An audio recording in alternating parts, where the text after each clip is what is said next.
ይሄን ፕሮግራም ለምትከታተሉ የዓለም ዳርቻ ላይ ለምትገኙ ሙስሊም ወንድሞቼና እህቶቼ ታላቆቼ ወርቆቼ ባህር ዳር ትልቅ ወደ 20,000 ካሬ የሚገመት ወይም 20,000 ካሬ የሆነ የዒድ አደባባይ አግኝተዋል። የዒድ መሬት ተሰጥቷቸዋል። አላሁ አክበር። ለመስራት ግን የእያንዳንዳችንን እገዛ ይፈልጋሉ።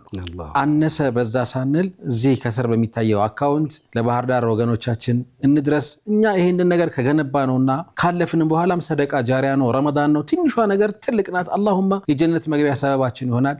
ለትውልድ የሚተላለፍ ትልቅ ነገር ነው እየተሰራ ያለው። ባህር ዳር በነገራችን ላይ ግዙፍ ስቴዲየም አለው፣ ዩኒቨርሲቲም አለው። ጠባን እዛ ስቴዲየም ውስጥ ነበር ከዚህ በፊት የሚሰገደው። አሁን ግን ፊፋ ስለወሰደው ስቴዲየሙን የሚያስተዳድረው ፊፋ ስለሆነ ወይም ካፍ ሳምሃው ብቻ እነሱ እዛ ቦታ ላይ ለመስገድ ይቸገራሉ።